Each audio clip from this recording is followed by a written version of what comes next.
الحمد لله نحمده ونستعينه ونستغفره ونؤمن به ونتوكل عليه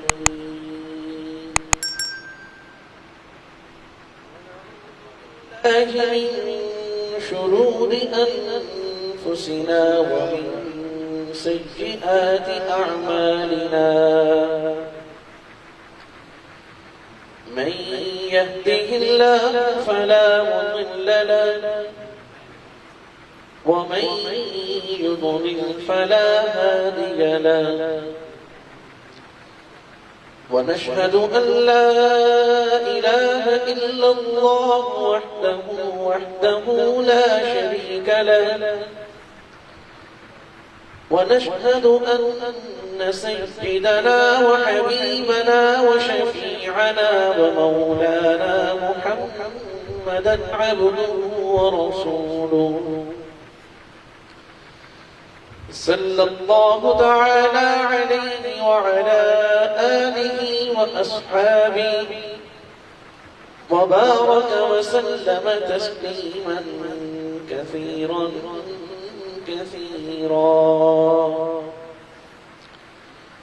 أما بعد فأعوذ بالله من الشيطان الرجيم بسم الله الرحمن الرحيم والفجر وليال عشر صدق الله مولانا العظيم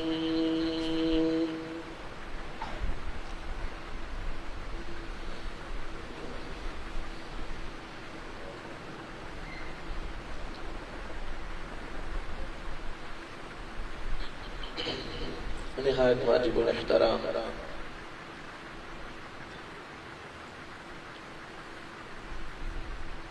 قرآن و حدیث کے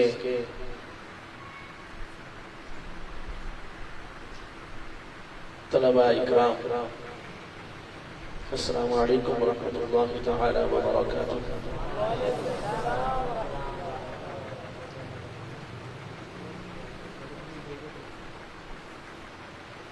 آپ طلباء اکرام ہمارے محسن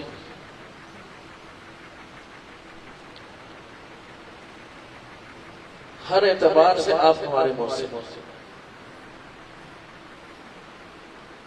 اگر آپ کو اللہ تعالیٰ ہمارے پاس نہ بھیجتے تو ہم کسے پڑھاتے؟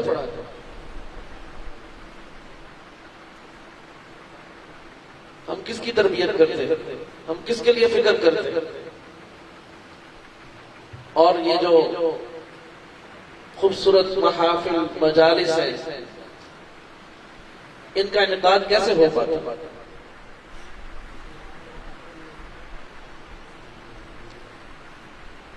اللہ تعالیٰ ان سلسلوں کو ہمیشہ قائم اور دائم رکھے اور اسی طرح ایک دوسرے کو دین کا اعتبار سے، دنیا کے اعتبار سے، آخرت کے اعتبار سے ہم باہم نفع پہنچاتے رہتے۔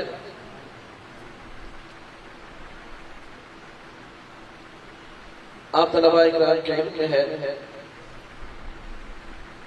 کہ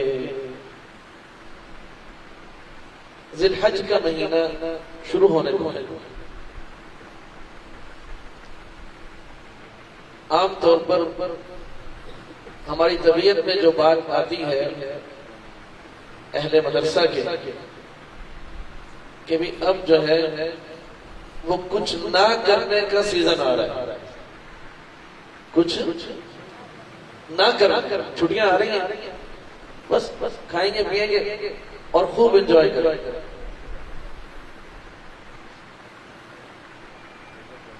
انسانی طبیعت اور فطرت ہے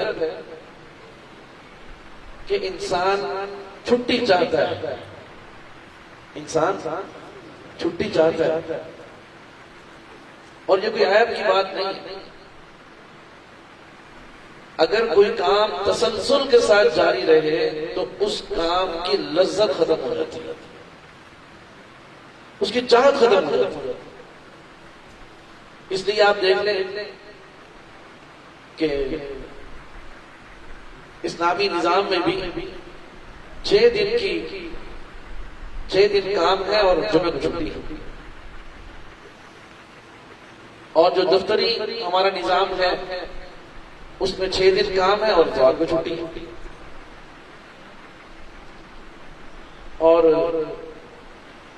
اسی طرح مدارس کے اندر بھی، بلکہ جو ہمارا عبادات کا نظام ہے اس میں بھی اسی طرح ہے۔ ساری نمازوں کے اوقات اگر ہم دیکھ لیں تو 2.5-3 گھنٹے میں اگر کوئی اطمینان سے نماز پڑھنے والا ہو، کوئی نیا پٹھان نہ ہو۔ جو نیا پٹھان ہوتا ہے اس کا تجربہ تو بہت زیادہ ہوتا ہے، تو اپنے تجربے کی بنیاد پر دن کی 5 نمازیں آدھے گھنٹے میں پڑھ لیتا ہے۔ اور جس کا تجربہ کم ہو اور ذرا پرانا پٹھان ہو جائے، مدرسے میں رہ کر، اساتذہ کی تربیت میں رہ کر، دوسروں کو دیکھ کر، تو بہرحال اگر محتاط وقت بھی لگائیں تو 2-2.5 گھنٹے آدمی کو وضو کرنے میں، تیاری کرنے میں، نماز پڑھنے میں 2-2.5 گھنٹے روزانہ لگتے ہیں۔ تو باقی جو وقت ہے وہ چھٹی۔ اللہ تعالیٰ نے وہ سارے وقت میں کوئی چیز فرض نہیں کی، چھٹی ہے، کھاؤ پیو سو جاؤ، 5 وقت نماز پڑھو اور باقی جاؤ کماؤ۔ اب کمانا تو چھٹی میں ہی شامل ہے نا بھائی، سمجھو مزہ آتا ہے، حلال کمانے میں مزہ آنا چاہیے، اس پہ کون سی بات ہے، یہ دنیا نہیں ہے۔ لوگ تو کہہ دیتے ہیں کہ یہ دنیا داری ہے۔ جس طرح حرام کو اختیار کرنا گناہ ہے، یہ اصول سمجھ، جس طرح حرام کو اختیار کرنا گناہ ہے، ایسے ہی حلال کو اختیار کرنا ثواب بھی ہے۔ اور جس طرح حرام کو چھوڑنا جو ہے، حرام کو چھوڑنا ثواب ہے، ایسے ہی حلال کو حرام سمجھ کر چھوڑنا بھی گناہ ہے۔ یہ اصول سمجھ میں آ گیا یا خلق مند ہو گیا؟ ذہن میں یہ اصول ہے کہ جس طرح حلال حرام جو ہے وہ چھوڑنا کیا ہے، ثواب ہے، ایسے ہی حلال کا اختیار کرنا کیا ہے، وہ بھی ثواب ہے۔ یہ اصول۔ شادی کرنا ثواب ہے، زنا کرنا گناہ ہے، ڈاکہ مارنا گناہ ہے، اور تجارت کرنا ثواب ہے۔ دنیا کیا ہے یہ قرآن و حدیث بتائے گا، ہم اپنے ذہن سے اس کی تعبیر نہیں کر سکتے کہ دنیا کیا ہے اور دین کیا ہے۔ ہمیں قرآن کریم سے پوچھنا پڑے گا کہ دین کیا ہے جی۔ اب اگر ایک آدمی ریاکاری کے ساتھ حج کر رہا ہے، دوسرے کو دکھلانے کے لیے نماز پڑھ رہا ہے، تو نماز اور حج جیسی اہم عبادت بھی اس کے لیے دنیا بن گیا۔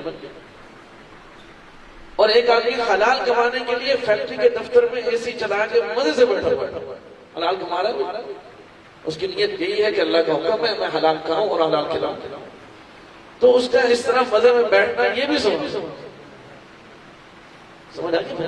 ایک آدمی مستری ہے، مزدور ہے، تو یہ بھی عبادت ہے۔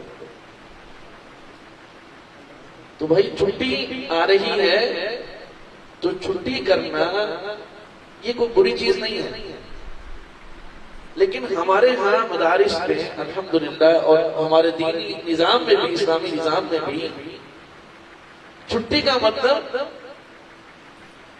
بالکل چھٹی نہیں ہے، بلکہ اس کا مطلب یہ ہے کہ اب اس چھٹی سے ہم کوئی اپنی ترقی کا اور اپنی روحانی ترقی کا خاص طور پر فائدہ اٹھائیں۔ اب دیکھو جمعے کی چھٹی ہے نا بھائی، جمعرات کو عصر کے بعد چھٹی ہوتی ہے مدارس میں۔ وجہ اس کی یہی ہے کہ ابھی شب جمعہ آ رہی ہے، اس میں عبادت کا اہتمام کیا جائے، درود شریف کا اہتمام کیا جائے۔ چلو عام دنوں میں ہم صبح کو اٹھ کر تہجد نہیں پڑھ سکتے، اس لیے کہ رات کو کتنے بجے سوتے ہیں بھائی؟ 11 بجے چھٹی ہوتی ہے اور 12 بجے تقریباً جا کے آدمی اپنے کاموں سے ذرا ہلکا ہو کر آدمی لیٹ پاتا ہے، ایسی ہے کہ نہیں؟ اب صبح 4 بجے کہ مولانا فاروق صاحب آ جاتے ہیں، اٹھو بھائی، مولانا عبداللہ صاحب آ جاؤ، اٹھو بھائی. اس لیے کہ ظاہر ہے اتنے ماشاءاللہ کثیر تعداد میں طلباء ہیں، سب نے جو ہے وہ تقاضا بھی کرنا ہے، وضو بھی کرنا ہے، اور پھر نماز میں بھی پہنچنا ہے، تو وقت لگتا ہے بھائی. اور پھر نماز کے بعد ماشاءاللہ پھر ایک سلسلہ ہے الحمدللہ ذکر اللہ کا، تلاوت کا، ہے کہ نہیں بھائی؟ اب تھوڑا سا وقت اس کے بعد پھر آرام کا مل جاتا ہے. تو عام دنوں میں ہم تہجد نہیں پڑھ سکتے، اگر ہم 3 بجے اٹھ جائیں گے تو اسباب میں ہم سوتے رہیں گے. اس لیے طلباء اکرام کے لیے ہمارے حضرات فقہاء نے اور علماء اکرام نے تہجد کا بہترین جو وقت لکھا ہے وہ یہ لکھا ہے کہ بھئی عشاء کی نماز کے بعد 2 سنتیں پڑھیں، فرضوں کے بعد 2 سنتیں پڑھیں، اور وتروں سے پہلے 2 نفل تو پڑھنے ہی ہوتے ہیں. فرمایا ان 2 نفلوں میں نیت کر لیں تہجد کی، اور ساتھ 2 نفل اور ملا لیں ان میں، وہ بھی تہجد کی نیت سے پڑھیں، اور بعد میں وتر پڑھ لیں. انشاءاللہ اس طالب علم کو اپنی دینی مصروفیات کی وجہ سے اللہ تعالیٰ اتنا ہی اجر عطا فرمائیں گے جیسے یہ رات کو اٹھ کر اس نے تہجد پڑھی. اب تھوڑی سی ہمت کی بات ہے. اب شب جمعہ میں اب ظاہر ہے کہ ہمیں معلوم ہے کہ صبح کو ہم اپنا آرام پورا کر سکتے ہیں، ہے کہ نہیں بھائی؟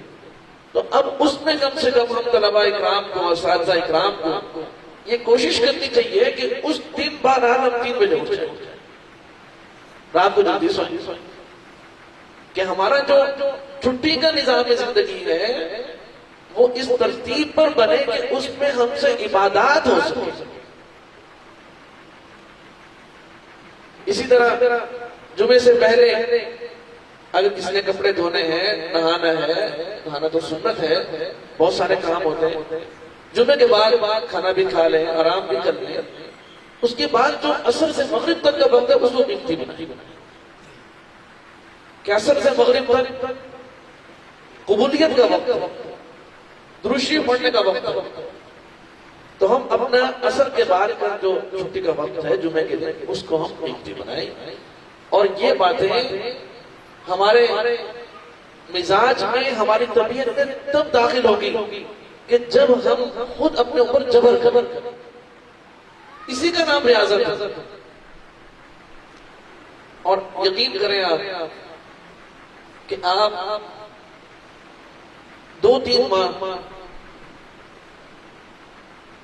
اپنے اوپر جبر کر لیں، جمعہ کس طرح گزار لیں، آپ یقین کریں کہ اس کے بعد آپ کو اس کے علاوہ کسی اور ترتیب پر جمعہ گزارنے کا دل ہی نہیں کرے. اس لیے کہ عبادت میں جب انسان لگتا ہے شروع میں تو وہ لذت آدمی کو حاصل نہیں ہوتی، کیفیت نہیں بنتی، اجر و ثواب اللہ تعالیٰ پورا عطا فرماتے ہیں. لیکن جب آدمی اس عبادت میں اپنے اوپر مشقت کر کے طبیعت کے خلاف، مزاج کے خلاف لگا رہتا ہے تو پھر ایک وقت آتا ہے کہ وہ عبادت عادت بن جاتی ہے. سبحان اللہ، عبادت کیا بن جاتی ہے؟ عجیب بات ہے. فرمایا کہ بعض اوقات عادت عبادت بنتی ہے اور بعض اوقات عبادت عادت بنتی ہے. فرق کیا ہے؟ وہ سمجھ رہے ہو بھائی؟ توجہ ہے؟ کس کی توجہ ہے؟ خالصتاً میری طرف متوجہ ہو جائے. مجھے ایسا لگے کہ آپ ایسے بیٹھے ہوئے کہ گویا پرندے بھی اگر آپ کے اوپر بیٹھ جائیں تو آپ کو پتہ نہیں چلے. اس طرح خالصتاً اپنی نگاہیں میری طرف رکھیں. سمجھتے بھائی؟ فرق کیا ہے کہ عادت عبادت بنتی ہے، عبادت عادت بن جاتی ہے. یاد رکھیں کہ عادت عبادت بنے یہ ابتدائی مرحلہ ہے. ابتدا میں ایسے ہوتا ہے کہ انسان عادت ڈالے کام کی. نماز کی کسی کو عادت نہیں ہے تو بڑوں کو چاہیے کہ اپنے بچوں کو نماز پر لگائیں کہ بس ان کی فی الحال عادت بنائیں. ایک وقت آئے گا کہ ابتدا جو ہوئی تھی عادت بنانے کی، انشاءاللہ وہی عادت عبادت بن جائے گی. اور جب عادت عبادت بن جائے تو اب اگلا مرحلہ شروع ہوتا ہے کہ عبادت عادت بن جائے. یاد رکھو، عادت جب بن جاتی ہے تو آدمی اس کو ترک نہیں کر سکتا. یہ خصوصیت ہے عادت کی خصوصیت کیا ہے کہ جب یہ انسان اس کا عادی ہو جائے, کسی کام کا عادی ہو جائے, تو وہ عادت ترک نہیں ہوتی, تو وہ عبادت عادت بن جاتی ہے. آدمی کے لیے ذرا سے بھی اس میں کوئی ثقل, کوئی بوجھ, کوئی مشقت, کوئی ریاضت کچھ بھی نہیں ہوتی. بس ایک کیفیت پیدا ہو جاتی ہے کہ جب تک وہ کام ہو نہ جائے اس کو چین نہیں آتی.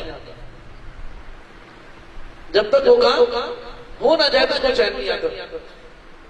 تو ہمیں اور آپ کو بھی یہی چاہیے کہ ہم اپنا جمعے کا جو دن ہے وہ اس ترتیب پر گزارے.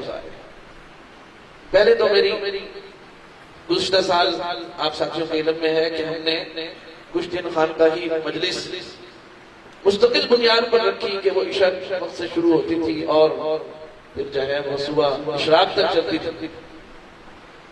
لیکن یہ ایک مشکل امر ہے, اس کو ہم جاری نہیں رکھ سکتے, اس لیے ترغیب پر اس کو رکھ دیا. البتہ یہ ہے کہ اب یہ ذہن بنایا کہ بھائی دارالعلوم دیوبند میں حضرت مدنی رحمہ اللہ تعالی کا معمول تھا کہ حضرت شب جمعہ میں اپنے گھر سے تشریف لے آتے اور طلباء کرام کو جوڑتے کہ آپ سب میرے ساتھ بیٹھو اور ہم نے اتنے ہزار دفعہ یا اتنے لاکھ دفعہ ہم نے درود شریف پڑھنا ہے. تو وہ سارے ساتھی بیٹھ کر رات کو درود شریف پڑھتے. تو اب یہ میں نے بھی تھوڑا سا معمول شروع کیا ہے, آپ طلباء کرام کو سب کو اس کی دعوت ہے کہ آپ بھی یہ کوشش کریں کہ عشاء کے بعد جمعرات کو کھانا انشاءاللہ مغرب کے بعد ہو جایا کرے گا. ٹھیک ہے, درجہ قرآن کریم کا بھی اور درجہ ختم کا بھی, تاکہ زیادہ لیٹ نہ ہو. عشاء کی نماز کے فوراً بعد ہماری جو مجلس درود شریف ہے انشاءاللہ اس کا اہتمام ہوگا. آپ تمام ساتھیوں سے یہ درخواست بھی ہے, گزارش بھی ہے کہ بھئی اس کی عادت ڈالیں. کوشش کریں گے بھائی, جو کوشش کریں گے وہ ذرا ہاتھ کھڑا کر کے تھوڑا سا اظہار کر دیں بھائی. انشاءاللہ ہم کوشش کریں گے کہ اس مجلس کو ہم لمبا نہیں کریں گے, بیان وغیرہ اس میں نہیں ہوگا, کوئی اختصار کے ساتھ کوئی بات 2 4 5 منٹ 10 منٹ کی ہو گئی تو ہو گئی, ورنہ دعا ہو جائے گی. دعا کے بعد اگر کسی کو بیٹھنا ہوگا, میری بھی طبیعت ہوگی تو بیٹھ جائیں گے, نہیں تو نہیں بیٹھیں گے. ٹھیک ہے بھائی, کوشش کریں گے انشاءاللہ. اللہ تعالی ہم سب کو عمل کی توفیق عطا فرمائے. اب اسی تناظر میں یہ بات کرنی ہے کہ ہماری آگے چھٹیاں آ رہی ہیں, تو بظاہر یہ چھٹیاں ہیں لیکن حقیقت یہ ہے کہ یہ بہت قیمتی دن ہماری زندگی میں ایک مرتبہ پھر اللہ پاک نے عطا فرمایا. یہ عبادات کا سیزن ہے. تو جو ہے بھائی, میں کہتا ہوں آپ پورے میری طرف متوجہ ہیں. یہ کیا ہے بھائی؟ عبادات کا سیزن ہے. سیزن اللہ تعالیٰ کو ہر دن, ہر رات, ہر زمانے میں, ہر وقت میں عبادت محبوب ہے. اللہ تعالیٰ کو بہت پسند ہے کہ کوئی اس کی عبادت کرے, اور اللہ تعالیٰ اس پر اجر و ثواب عطا فرماتے ہیں, اس میں کوئی شک نہیں ہے. لیکن سیزن کا مطلب یہ ہوتا ہے کہ اس میں پروفٹ خوب ہوگا. یعنی گویا کہ اللہ تعالیٰ نے یہ دن مقرر کر دیے کہ اس میں جو آدمی عبادت کرے گا تو اس کا اجر و ثواب پہلے سے کئی گنا بڑھا چڑھا کر عطا کرے گا. یہ ہے سیزن کا مطلب. سمجھ آئی؟ اب ایک بات ذہن میں رکھیں کہ عبادت ہے کیا؟ عبادت کیا چیز ہے؟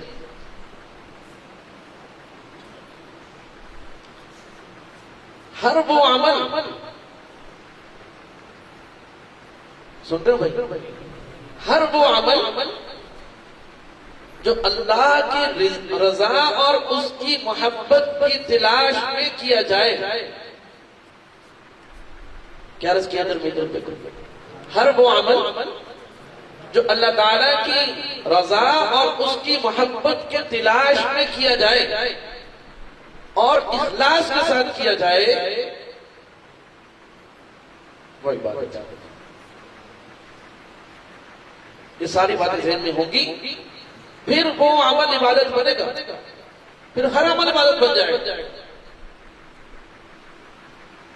لیکن اگر یہ چیزیں پیش نظر نہیں ہیں, ایک آدمی کوئی عمل کر رہا ہے, اس عمل میں اللہ تعالیٰ کی رضا, اللہ کی چاہت, اللہ تعالیٰ کی خوشنودی, اللہ کی منشا وہ اس کے پیش نظر نہیں ہے, تو یاد رکھو کہ یہ عبادت نہیں ہے. عبادت کی شکل ہو سکتی ہے, عبادت کی حقیقت نہیں.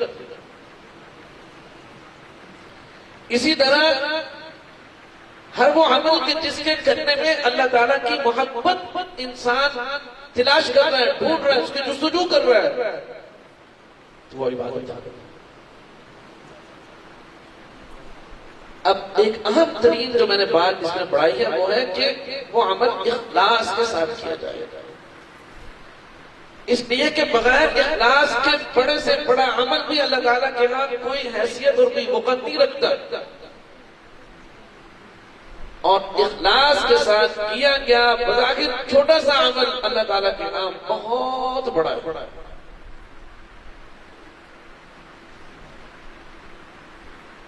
اب آپ کہیں گے کہ یہ چیزیں کیسے حاصل ہوں؟ اللہ تعالیٰ کی رضا کا داعیہ ہمارے اندر پیدا ہو جائے, اللہ کی محبت کی تلاش کی تڑپ ہمارے اندر آ جائے, اور اخلاص کے ساتھ ہم عمل کرنے والے بنتے ہیں. یہ چیزیں ہمارے اندر کیسے پیدا ہوں گی؟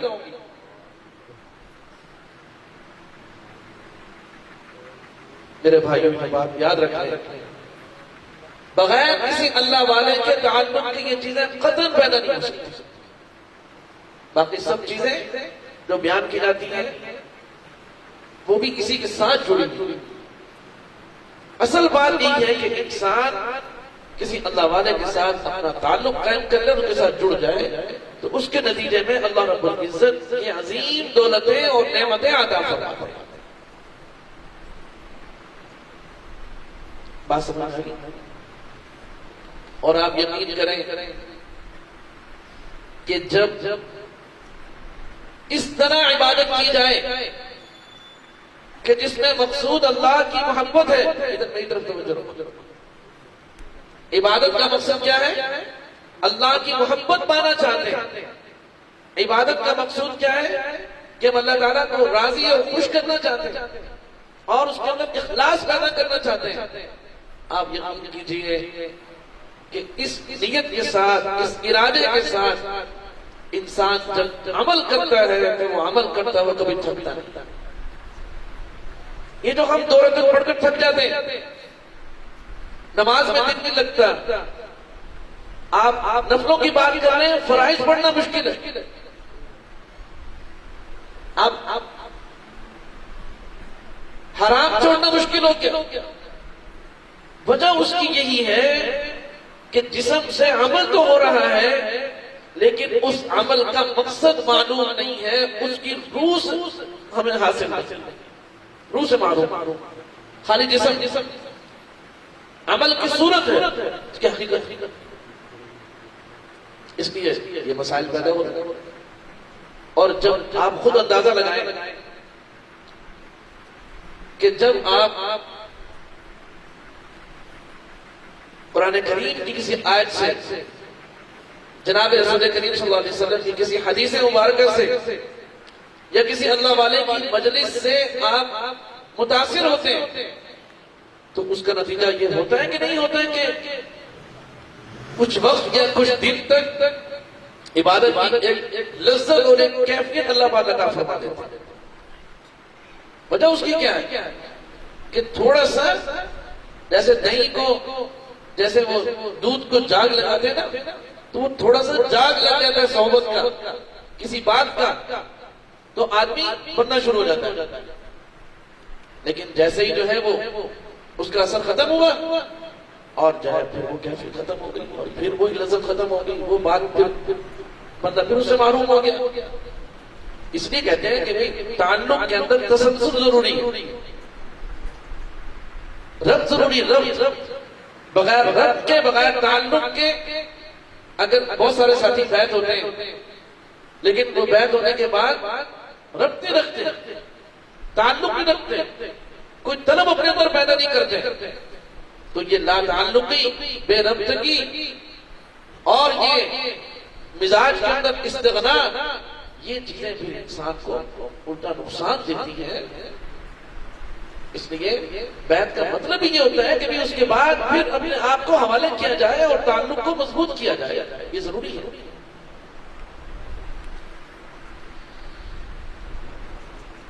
تو میرے بھائیوں، جو بات میں عرض کر رہا ہوں کہ عبادت کے اندر جب یہ چیز پیدا ہوگی تو آپ دوسرے سے آگے بڑھنے کی کوشش کریں۔ مدینہ الرسول، مدینہ النبی صلی اللہ علیہ وسلم، جس کو اب ہم مدینہ منورہ کہتے ہیں، آپ صلی اللہ علیہ وسلم نے وہاں جو معاشرہ قائم فرمایا، جو ماحول قائم فرمایا، آپ نے صرف ایک مدرسے کے اندر یہ ماحول نہیں بنایا یا کوئی خانقاہ کی چار دیواری کے اندر یہ ماحول نہیں بنایا۔ رسول اللہ صلی اللہ علیہ وسلم نے جو معاشرہ قائم فرمایا، دنیا میں اس معاشرے کی کوئی مثال نہیں لا سکتا کہ آپ نے پوری آبادی کو، پورے شہر کو اس ترتیب پر قائم فرمایا کہ وہاں بسنے والے لوگوں کی جو آپس کی دوڑ تھی، آپس کا جو مقابلہ تھا، وہ مقابلہ ہی عبادات کا۔ مکانات بڑے بنانے کی، اونچے بنانے کی دوڑ نہیں تھی کہ دوسرے کو دیکھ کر اپنے آپ کو تکلیف میں ڈال لیا کہ ہائے اس کا مکان ایسا کیوں ہے، میرا کیوں نہیں ہوا۔ وہاں لباس کی دوڑ نہیں تھی کہ اس کے پاس ایسا لباس ہے، میرے پاس نہیں ہے، گویا کہ میں محروم القسمت ہوں۔ اس کے پاس ایسی سواریاں ہیں، اس کے پاس اتنا مال ہے۔ آج ہمارے معاشرہ سرمایہ داری نظام کہ یہاں انسان کو معاشی حیوان بنا دیا گیا کہ ہر انسان وہ سوچتے ہی اس چیز کا ہے کہ بس میں زیادہ سے زیادہ مادی دنیا میں ترقی کیسے کروں، اسی کا سوچتا ہے۔ لیکن رسول اللہ صلی اللہ علیہ وسلم نے جو معاشرہ قائم فرمایا، وہاں دوڑ تھی عبادات کہ اگر کوئی صاحب قرآن کریم کی تلاوت 2 باریں کر رہے ہیں اور وہ 1 گھنٹے میں کرتے ہیں، تو دوسرا ساتھی یہ کوشش کرتا ہے کہ میں اب 3 باریں پڑھوں گا اور اس سے زیادہ وقت۔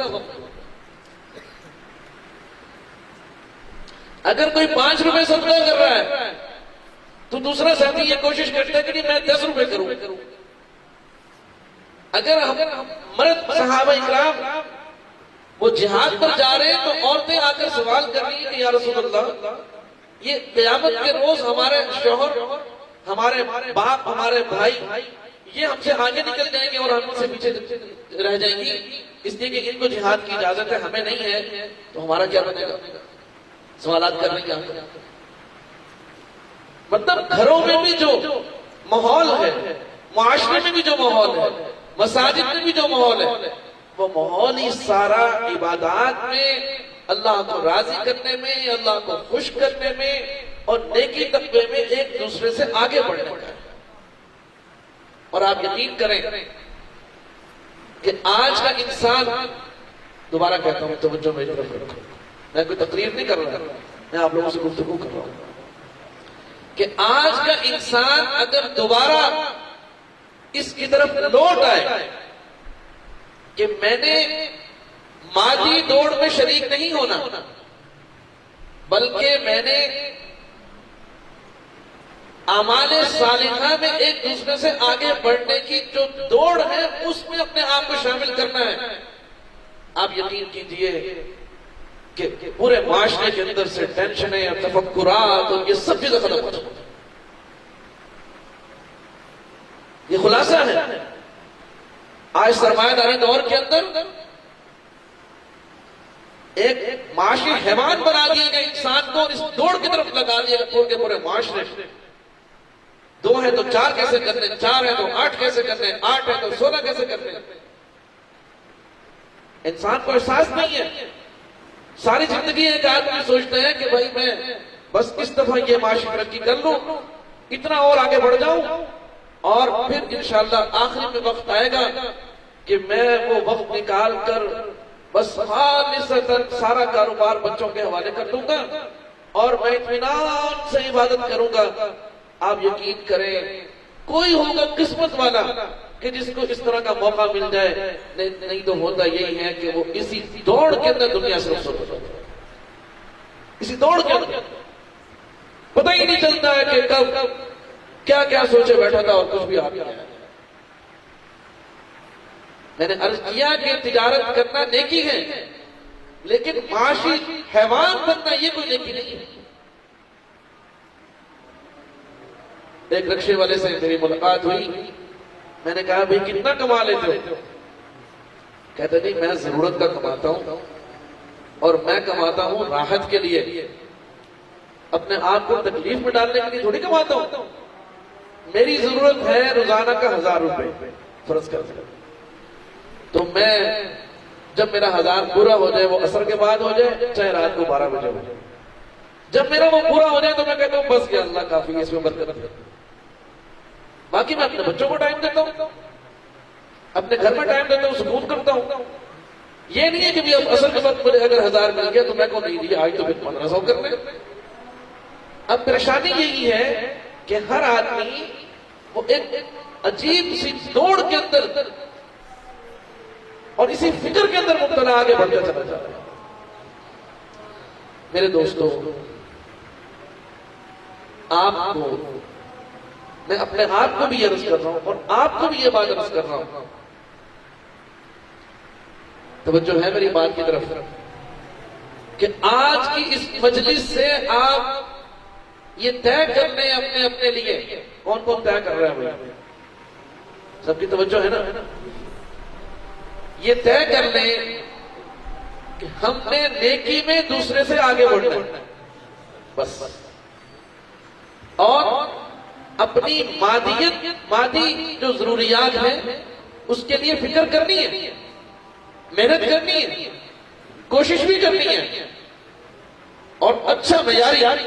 میں اس میں یہ نہیں کہتا کہ آپ معیار کھو دیں، نہیں، آپ اپنے معیار کو رکھیں سامنے، اللہ تعالیٰ نے اجازت دی ہے، اس میں کوئی مسئلہ نہیں ہے، لیکن یہ بات ذہن میں رکھ لیں کہ بھی ہم انسان ہیں، مسلمان ہیں، اللہ کی عبادت کرنے والے ہیں، ہم گھوڑے گدھے نہیں ہیں کہ وہ بیچارہ گھوڑا رات تک کماتا ہے اور پھر اس کو روٹی ملتی ہے جو بھی اس کی روٹی ہے، بس صبح اٹھ کے اس نے پھر جتنا ہے اس کے اندر بیل کی طرح کی زندگی نہیں، ہم نے وہ نہیں بننا۔ ہم نے دوڑ میں لگنا ہے کہ ہم نے عبادات میں دوسرے سے آگے بڑھنا ہے۔ لیکن مولوی صاحب ایک بات میں یہاں پر عرض کرنا چاہتا ہوں بطور خاص، کس کی توجہ ہے ذرا مجھے بتائیں گے؟ جزاکم اللہ۔ اس لیے کہ سبحان اللہ ماشاءاللہ الحمدللہ تو آپ نے کہنا نہیں ہے، سیدھی سی بات ہے، ساتھ تو بالکل بھی نہیں دیتے آپ۔ میں نے ایک مجلس میں ساتھیوں سے بات کی، میں نے کہا ہمارے طلباء میں محبت نہیں ہے ہمارے لیے، اگر محبت ہوتی تو آپ کو میں کہتا کہ بھی توجہ کروں، کہنے کی ضرورت پڑتی، مجھے خود ہی لگتا ہے کہ یار یہ ساتھی کتنی توجہ سے سن لے۔ دوستوں میری بات سن لو، میں کوئی جذباتی بات نہیں کر رہا، کسی کے لیے دعا کرانے کے لیے، کسی کے لیے اگر میں دعا کرنا چاہوں تو ہاتھ اٹھانے کی ضرورت نہیں ہے، جب کسی کی طرف سے محبت نظر آئے گی دل ہی ہاتھ بن جائے گی، دل ہاتھ بن جائے گا۔ بھائی مجھے کیوں کہنا پڑتا ہے کہ آپ فکر کریں، توجہ کریں، آپ اس طرح بیٹھا کریں، کوئی بات اچھی لگے الحمدللہ ماشاءاللہ سبحان اللہ، مذاق نہیں بنانا، خوبصورتی کے ساتھ۔ تو بہرحال میں یہ عرض کر رہا ہوں، عبادات میں بھی تکبر سے بچیں، ایک دوسرے سے آگے بڑھنا ہے نا انشاءاللہ، لیکن یہ سوچ کر نہیں کہ میں فلانے سے زیادہ نیک ہوں، استادوں نے ترغیب دی تھی، وہ پھر بھی نفل نہیں پڑھتا، اور میں پہلے پڑھتا تھا، اب میں نے 2 اور پڑھا دیا، میں زیادہ نہیں پڑھتا۔ یاد رکھ لو، اللہ کو راضی کرو، لیکن اگر اللہ کی مخلوق کے بارے میں تمہارا سوچ، تمہارا رویہ، تمہارا کردار وہ منفی ہے، تو اللہ تعالیٰ کو کوئی چاہت نہیں ہے کہ تم اللہ کی عبادت کرو۔ یہ بات ذہن میں رکھنا، سمجھ رہے ہیں بات کو؟ یہ بات ان کے ساتھی کے بارے میں۔ ہاں کوئی ساتھی کمزور ہے بھائی، آپ چاہتے ہیں کہ وہ ترقی کرے، آپ 2 نفل پڑھیں، اللہ کے حضور اس کے لیے دعا مانگیں کہ اللہ ہمارے فلاں ساتھی کو آپ نمازی بنا دیں، اللہ آپ اس کو نیک بنا دیں، اللہ گناہوں سے اس کی حفاظت فرما لیں۔ یقین کریں، جب انسان کسی دوسرے کے لیے فکر مند ہوتا ہے نا، اللہ تعالیٰ بھی اس کے لیے فکر مند ہو جاتا ہے۔ اللہ کہتا ہے کہ بھائی یہ میرے سے بڑا بنتا ہے کیا؟ یہ کیسا ہو سکتا ہے اللہ سے نپٹ جائے؟ تو سمجھ رہے ہو؟ ہاں جی۔ تو اس طریقے سے ہم نے دوسرے کے لیے دعا کرنی ہے، فکر کرنی ہے، کوشش کرنی ہے، اپنے آپ کو بڑا نہیں سمجھنا۔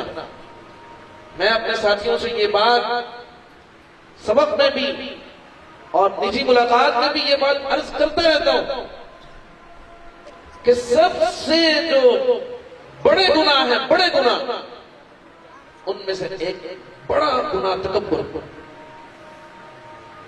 اب وہ تکبر علم کے اعتبار سے ہو، عمل کے اعتبار سے ہو، مال کے اعتبار سے ہو، حسن کے اعتبار سے ہو، قوت کے اعتبار سے ہو، کھانے پینے کے اعتبار سے ہو، مکان کے اعتبار سے ہو، لباس کے اعتبار سے ہو، کسی بھی اعتبار سے جو تکبر ہے وہ انسان کو اللہ تعالیٰ کے ہاں بے وقت، بے حیثیت، بلکہ مردود کر دیتا ہے۔ شیطان نے کون سا گناہ کیا تھا؟ تکبر ہی کیا تھا اس نے۔ اسی طرح بڑے گناہوں میں ایک بہت بڑا گناہ حسد ہے، حب دنیا، حب مال، اور اسی طریقے سے باہمی محبت کہ انسان ہر وقت نفسانی شہوات کے پیچھے لگ جائے۔ یہ بڑے بڑے امراض۔ بہرحال تو دوستوں، بھائیوں، یہ بات آپ کو عرض کر رہا ہوں کہ بھئی عبادات کا سیزن ہے، یہ چھٹیاں، یہ کیا ہے بھائی؟ عبادات کا سیزن ہے۔ خوب اللہ تعالیٰ کی عبادت کریں۔ آپ صلی اللہ علیہ وسلم نے ارشاد فرمایا کہ اللہ تعالیٰ کو اپنی عبادت کے لیے ان 10 دنوں سے زیادہ کوئی دن محبوب نہیں ہے، اور ان 10 دنوں میں کیا ہوا عمل باقی ایام میں کیے ہوئے عمل سے زیادہ محبوب ہے۔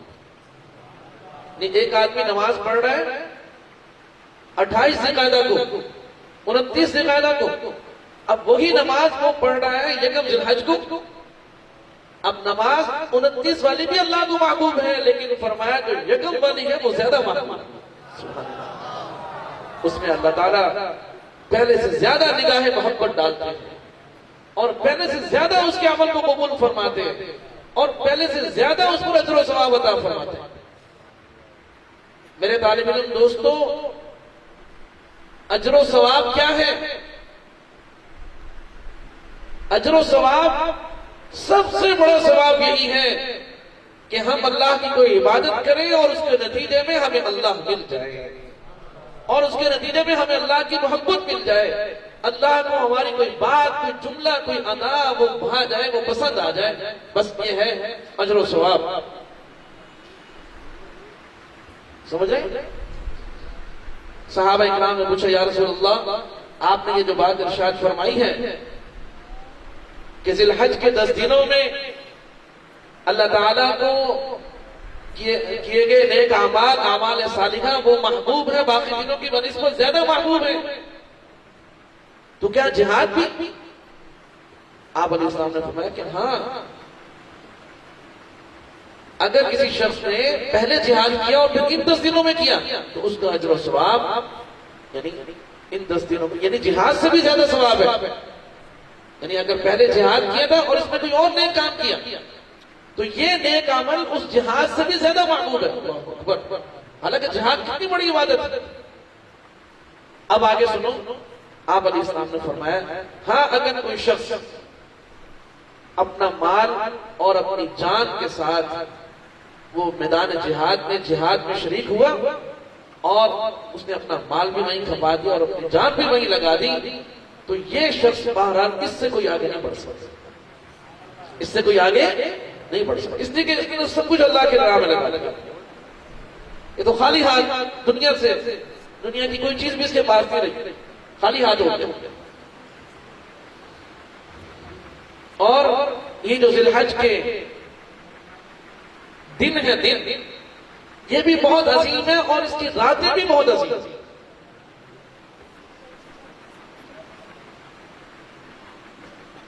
آپ کو پتا ہے کیسے عظیم ہے بھائی؟ جس چیز کو پتا ہے وہ بتائے, پھر میں پوچھوں گا بھی صحیح سے. جس کو نہیں پتا تو وہ خاموش ہو کے بیٹھا رہے, پھر میں بتاتا ہوں.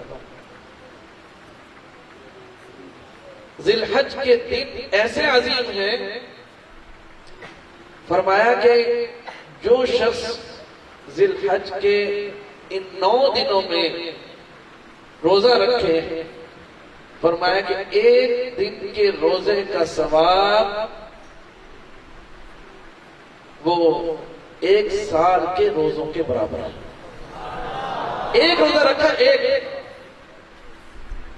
اللہ تعالیٰ وہاں پر لکھے گے کہ اس نے ایک نہیں رکھا, اس نے 365 رکھے. کتنے رکھے؟ اب 365 کو آپ ضرب دے لیں 9 سے,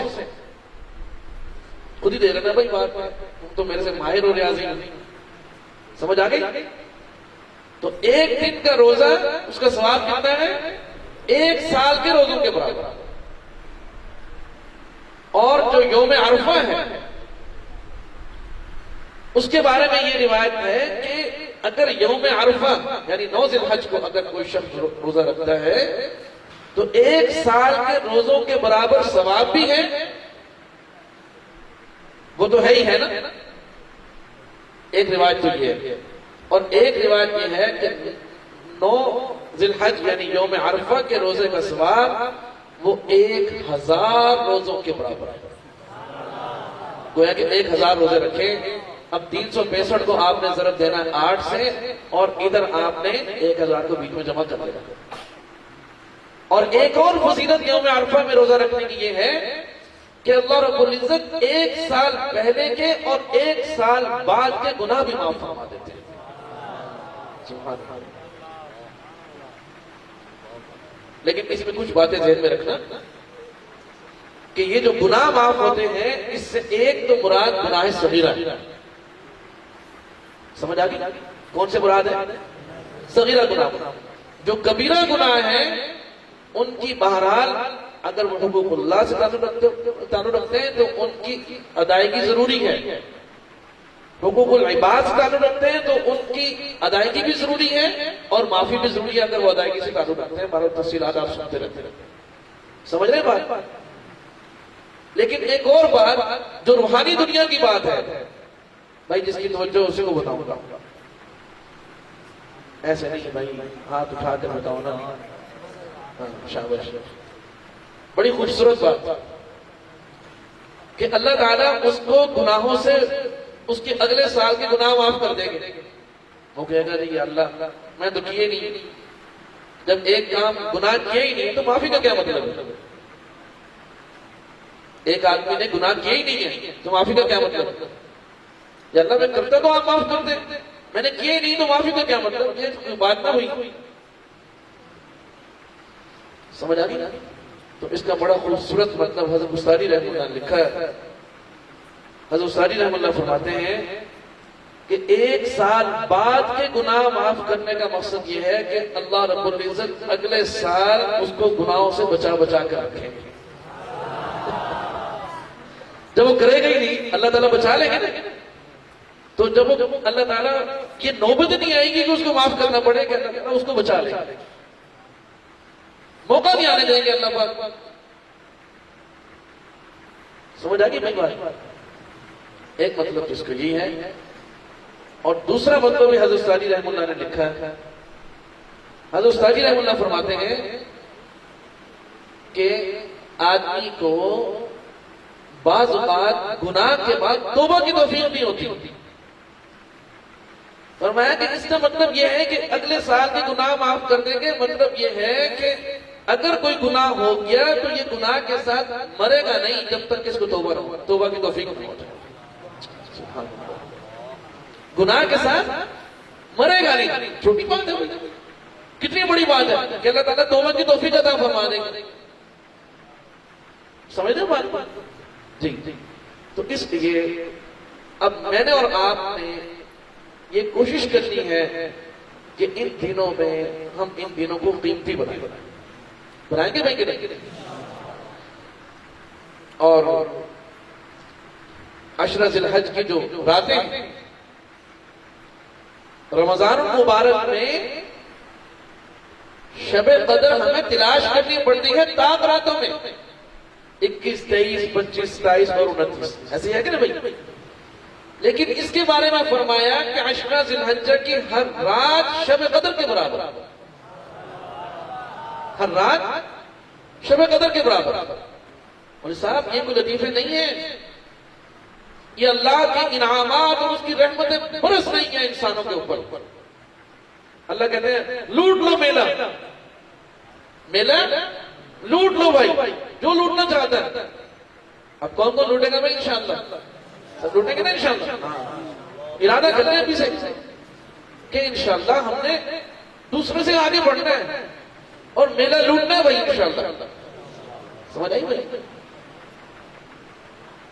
اب آپ کہیں گے اس حدیث کا مطلب یہ ہے کہ ساری رات ہم جاگتے رہتے میلہ جو لوٹنا ہے وہ سمجھ رہے ہو؟ ہاں بھائی یاد رکھو، آپ جب تک مدرسے میں ہیں اس وقت تک تو آسان ہے، گھر جا کے اس کی کوشش کرے، ہمت نہ ہارے. فرمایا کہ اگر کوئی آدمی عشاء کی نماز جماعت کے ساتھ پڑھے اور فجر کی نماز جماعت کے ساتھ پڑھے تو اور پھر سو بھی جائے درمیان میں، فراٹے مارے زور سے، کھانا کھایا دودھ پیا اور لگے ہوئے حضرت، سمجھ آ گئی؟ تو فرمایا کہ ساری رات وہ سو رہے ہیں لیکن فرشتے نہیں کیا لکھ رہے. عشاء کی نماز جماعت کے ساتھ اور فجر کی نماز جماعت کے ساتھ. اور وہی جو میں نے آپ کو بات بتائی کہ فطروں سے پہلے 4 رکعت آپ اضافی پڑھ لیں. سمجھ آ گئی؟ تو اللہ تعالیٰ تہجد کا ثواب بھی عطا فرمائیں گے. لیکن جب آپ گھر چلے جائیں تو پھر چونکہ آپ کے پاس وقت ہوگا پھر آپ کوشش کریں بالکل اس سے محروم نہ ہو، اس سے بالکل محروم نہ ہو. پھر آپ کوشش کریں کہ آپ 3 بجے اٹھ جائیں انشاءاللہ. کوشش کریں گے نا بھائی انشاءاللہ. تو انشاءاللہ اس طرح ہمیں شب قدر میں جاگنے کا اور شب قدر کے جو ثوابات جو انعامات اللہ نے لکھے ہیں، اجر و ثواب لکھا ہے، اللہ تعالیٰ ہمیں اس میں خوب سے خوب حصہ عطا فرمائے. سمجھ رہے بھائی؟ خود بھی یہ باتیں یاد رکھیں اور اپنے ساتھیوں کو اور اپنے گھروں میں بھی جا کر اپنی خواتین کو بھی بتائیں کہ ہم نے یہ دن کیسے گزارنا ہے. ابھی سے بتا سکے تو بھائی ابھی سے بتا دو، ٹھیک ہے؟ کہ ہم نے یہ دن کیسے گزارنا ہے، اپنے دن قیمتی بنانا ہے. اور اگلی بات سنیں، یہ جو ذی الحج کے دن ہیں اس میں رسول اللہ صلی اللہ علیہ وسلم نے کچھ کام بطور خاص کرنے کا حکم دیا. کس کس کی توجہ ہے بھائی؟ ایسے نہیں بتانا میں نے. ہاں جی، کچھ کام آپ حضرات اس پہ مکلف نہیں ہیں، یہ ساتھی مکلف ہیں. تو کچھ کام بطور خاص کرنے کا حکم دیا. ایک تو قرآن کریم میں فرمایا کہ ان دنوں میں اللہ کے ذکر کا خوب اہتمام کیا جائے. ایام معلومات، اس پر حضرت عثمانی رحمہ اللہ نے لکھا ہے کہ بعض حضرات یہ فرماتے ہیں کہ اس سے مراد 10، 11، 12 ذی الحج ہے. کہ جانور کو جب ذبح کیا جائے تو ذکر اللہ کا اہتمام کیا جائے، اس پر اللہ کا نام لیا جائے.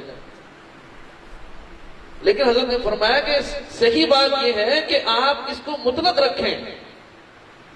آپ اس کو 3 دن میں محدود کیوں کرتے ہیں؟ اس کو 13 دن کے ساتھ جوڑ دیں کہ ان 13 دنوں میں، ذی الحج کے 13 دنوں میں اللہ تعالیٰ یہ فرماتے ہیں کہ تم خوب میرا نام لو. اب اس میں یہ مطلب نہیں ہے کہ تم مجھے دل سے یاد رکھو، میرے احکامات کو یاد رکھو، جیسا کہ ذکر کے مفہوم میں بہت ساری تعبیرات آتی ہیں، آپ سنتے رہتے ہیں. بلکہ اس کا واضح اور صاف مطلب یہی ہے کہ اپنے زبان سے اپنے معشوق کا نام لو. زبان سے ہمارے معشوق کون ہے؟ اللہ. ہمارے محبوب کون ہے؟ اللہ. ہمارے مطلوب کون ہے؟ اللہ. ہمارا مقصود کون ہے؟ اللہ. میں ان دنوں میں خوب اللہ کا ذکر کروں. لا الہ الا اللہ الا اللہ اللہ اللہ اللہ. ان دنوں میں آپ ہماری زبان وہ اللہ کے نام سے تر رہنی چاہیے، کسی ٹائم خشک نہ ہو بھائی. یہ میں نے اپنی طرف سے تشریح نہیں کی، ہمارے اکابر مفسرین نے ہی لکھا ہے. سمجھ رہے بھائی ہمارے ایک بات ہے. اور اسی طرح سے فرمایا کہ ان دنوں میں الحمدللہ کثرت کے ساتھ پڑھیں. اللہ اکبر کثرت کے ساتھ پڑھیں. سمجھ آئی؟ ان تکبیرات کا اہتمام کریں. لا الہ الا اللہ، سبحان اللہ، الحمدللہ، اللہ اکبر.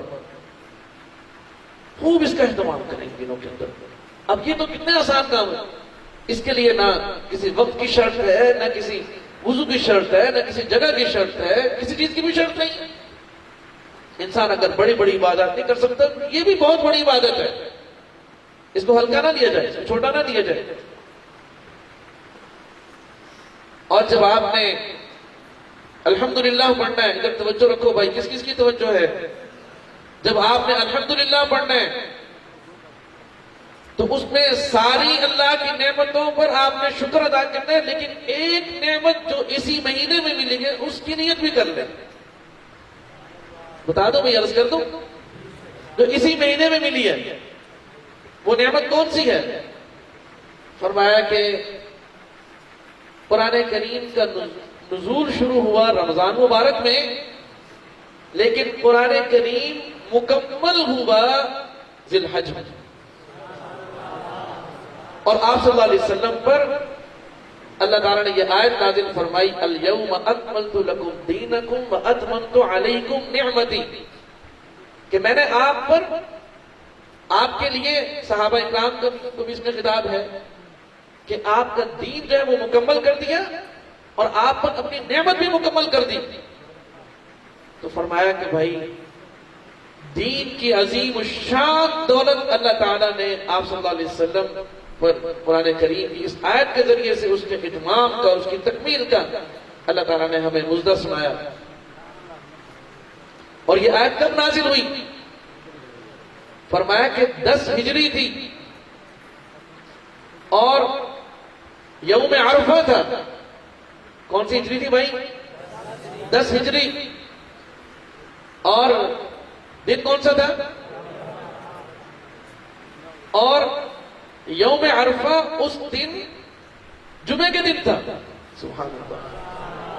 اور آپ صلی اللہ علیہ وسلم اپنے تمام صحابہ اکرام کے ساتھ میدان عرفات میں تھے. سبحان اللہ. آپ نے جمعہ پڑھایا.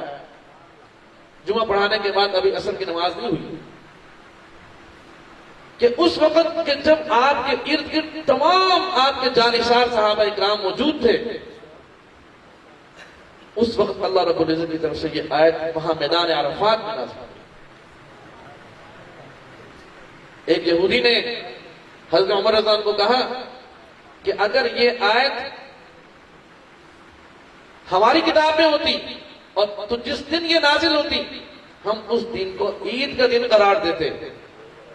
تو حضرت عمر رضی اللہ عنہ نے فرمایا کہ ہماری تو اس دن 2 عیدیں تھیں. ہماری تو اس دن ایک جمعے کی عید تھی اور ایک ہم میدان عرفات میں تھے اور آپ صلی اللہ علیہ وسلم کے ساتھ تھے. ہماری تو عیدیں ہی تھی. تم کہتے ہو الگ دن مناؤ، ہماری تو ہر دن عید ہے. اور سبحان اللہ، اللہ رب العزت نے ان عظیم عبادات کے انعام کے نتیجے میں اس میں اللہ تعالیٰ نے حج کو بھی انہی دنوں میں رکھا. اور ایک عجیب بات آپ ساتھیوں سے شاید وقت گزارا ہو گیا، میرے پاس گھڑی بھی نہیں ہے، کہ ذی الحج کے جو دن ہیں یہ ایسے دن ہیں کہ اس میں یہ واحد دن ہے، یاد رکھنا، ذی الحج کے یہ واحد دن ہے جس میں تمام عبادات جمع ہو گئی. دیکھو رمضان میں حج ہے نہیں ہے نا، ذی الحج میں حج بھی ہے، روزہ بھی ہے. اچھا، اور جناب اس میں قربانی بھی ہے، کسی اور جگہ پر قربانی ہے نہیں ہے. اور ان دنوں میں صدقہ خیرات کا بھی حکم ہے، وہ روایات بھی ہیں، صلہ رحمی کا حکم بھی ہے. اس میں تسبیح و تحلیل کا، تحمید کا بھی حکم ہے. اور پھر اس میں پوری دنیا سے مسلمانوں کا ایک بہت بڑا اجتماع حج کی نیت سے وہ بیت اللہ اور مینا میں اور عرفات میں موجود ہوتا ہے. اتنے قیمتی دن ہیں کہ ان کی کوئی نظیر اور کوئی مثال ہی نہیں ہے. اتنے قیمتی دن، سمجھ آ گئی میری بات؟ تو عرض یہ کر رہا تھا کہ بھائی یہ جو ایام اللہ تعالیٰ نے ہمیں عطا فرمائے ہیں، ان ایام کو ہم نے قیمتی بنانا ہے. اللہ رب العزت نے یہ عظیم دولت دین کی ہمیں عطا فرمائی ہے. اس کا سب سے بڑا شکر یہ ہے کہ ہم زبان سے بھی شکر ادا کریں اور یہ ذہن بنا لیں کہ پوری کائنات میں اس سے سچی اور اس سے عظیم تعلیمات کوئی نہیں ہو سکتی. ہم نے اسی کو فالو کرنا ہے اور اسی پر عمل کرنا ہے اور دوسروں کو بھی اسی کی طرف لانا ہے. سمجھیں بھائی بات؟ اور جن لوگوں پر قربانی واجب ہے ان کے لیے یہ حکم ہے کہ وہ ان دنوں میں بال پہلے کٹوا لیں اور ان دنوں میں ناخن بھی نہ کٹوائیں اور بال بھی نہ کٹوائیں. اور فرمایا کہ اس سے مشابہت ہو جائے گی حجاج اکرام کے ساتھ، کہ ہم جا تو نہیں سکیں لیکن اس عمل سے ہماری مشابہت ہو جائے گی. اور ہمارے حضرات نے یہ بھی لکھا ہے کہ جو شخص یوم عرفہ کا روزہ رکھتا ہے اللہ تعالیٰ اس کو بھی حجاج کے ساتھ مشابہت عطا فرما دیتے ہیں. یہ بھی لکھا ہمارے حضرات نے.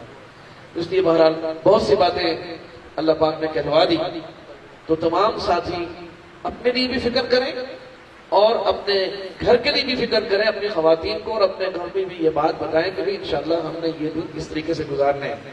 اسی طرح اس میں ایک عمل ہے تکبیرات تشریق کا، اس کا بھی انشاءاللہ اہتمام فرمائیں گے، جو 9 کی صبح کو شروع ہوتا ہے اور 13 کی عصر تک، عصر کے بعد بھی یعنی پڑھنا ہے، وہ جاری رہتا ہے. اللہ تعالیٰ ہم سب کو عمل کی توفیق عطا فرمائے. وآخر دعوانا الحمدللہ رب العالمین. نفس إن لم تظفري لا تجزعي وإلى